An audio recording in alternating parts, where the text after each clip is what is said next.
Chapter 3 King Kinda Jolly is Sad. While all this was happening in the king's kitchen, Kinda Jolly sat cheerfully on his throne, talking to his pretty little queen. "Rosa, my dear," smiled Kinda, tugging at his silver whiskers, "guess what we're going to have for dinner." Rosa Mary, who was sewing a button on the king's suspenders, paused with her needle in the air. "What does it begin with?" asked Rosa curiously. The queen simply doted on a riddle. "With a G," answered Kinda Jolly, leaning down to pat Tripsy, his pet footstool. Tripsy is the only live footstool I think I have ever heard of. He followed Kinda wherever he went, which was fortunate, for the king's legs were so short that no matter how low the chair or bench, his feet never touched the floor.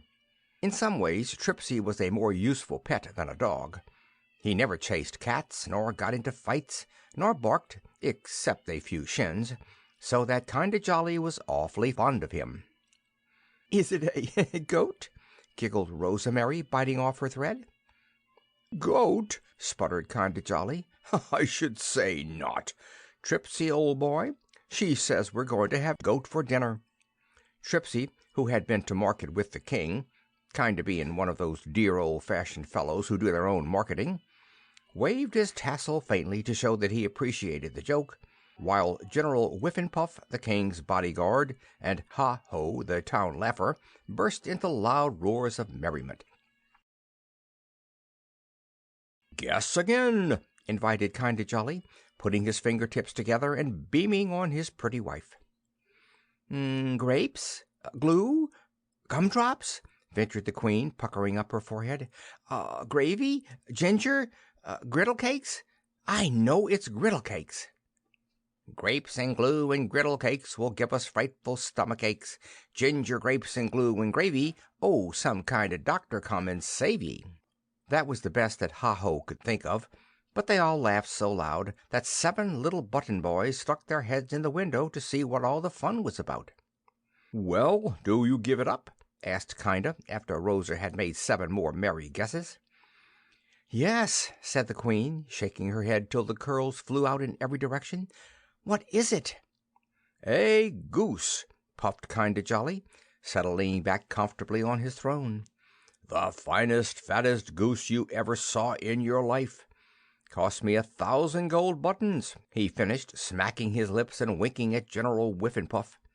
The general, who was fonder of eating than of anything else, began to pat his stomach absently, and Tripsy, though far too well stuffed to require food, gave a skip of satisfaction that nearly upset the king.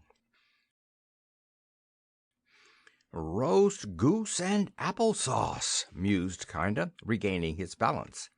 "Yum, yum! Whiffin, old rascal, just step out to the pantry and see how the dinner's progressing. It's high time our goose was cooked, and I, for one, am hungry as a hippogriff."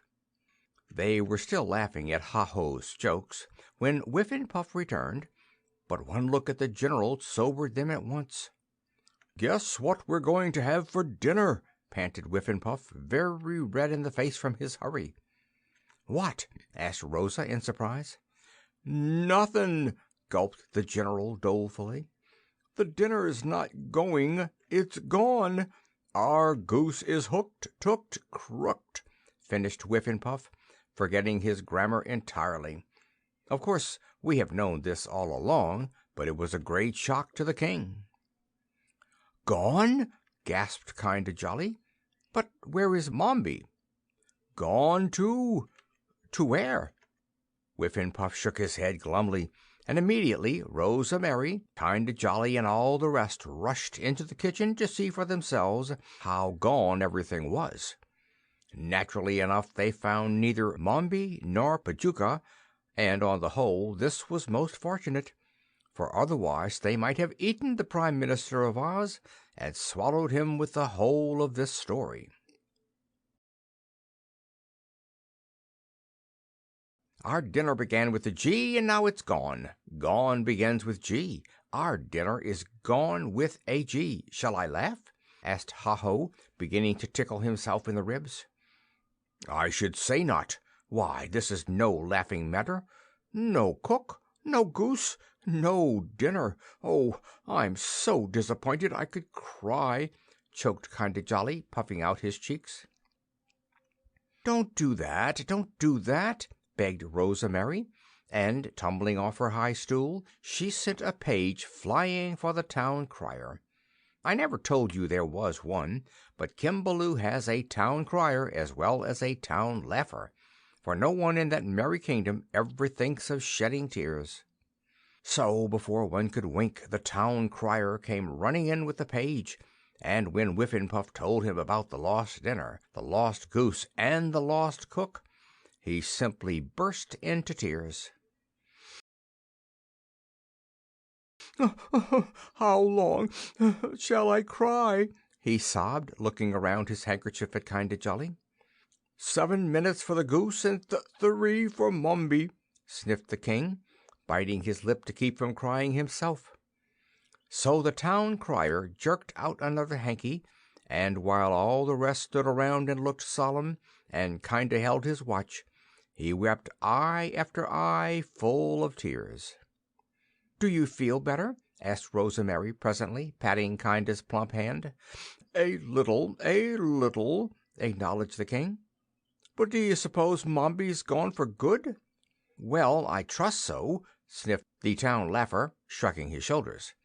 "But I'm afraid she has gone for bad, your Majesty. A more evil-appearing old wretch I've never seen in Oz, and perhaps we are all well rid of her. Only a week ago I had a letter from a 16th cousin of mine in the Emerald City telling of a famous invisible cook who lived near her. Why not send for this invisible cook, your Highness?" "That's what we've got now, isn't it?" put in General Whiffin-Puff gloomily. But Kinda's eyes began to snap at the town laugher's suggestion. "Why, an invisible cook would be simply out of sight!" cried the king, motioning for the town crier to cease his lamentations. "Let us send for her at once." "And meanwhile I'll be cook," smiled Rosa Mary, happy that everything was turning out so well. "Guess what we're going to have for dinner?" "Omelette!" gulped the town crier, wringing out his handkerchiefs in a businesslike fashion, and immediately the rest began to guess this and that till they were all as jolly as possible.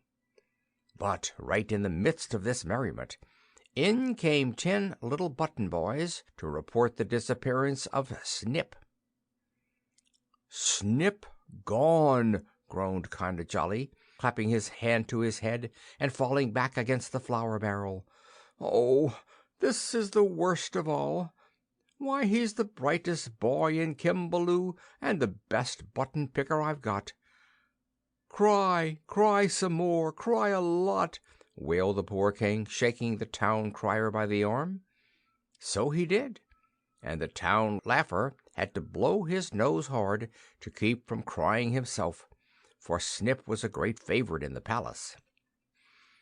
As soon as the news got about, all the rest of the Kimbles came tumbling into the kitchen, and the 249 little button boys began to hug Kinda Jolly, and the 250 little flower girls began to hug Rosa Mary. Tripsy, the pet footstool, who loved Snip almost as much as Kinda Jolly, was so upset he dashed here and there till everyone else was that way too, especially General Whiffin-Puff. Altogether, the confusion was terrific. "Wait!" grunted the general, picking himself up for the 5th time. "Wait! I will find them all." Seizing his gun, and with never a thought of dinner, he plunged boldly out into the night to find Mombi, the goose, Snip, and an invisible cook. After that things grew calmer, for the king had great confidence in Whiffin-Puff. The boys and girls trooped back to their cottages, and the rest sat down to a picnic supper out of the icebox. "Whiffin-Puff will find 'em, no fear," whispered Ha-Ho, squeezing Kinda Jolly's hand comfortingly.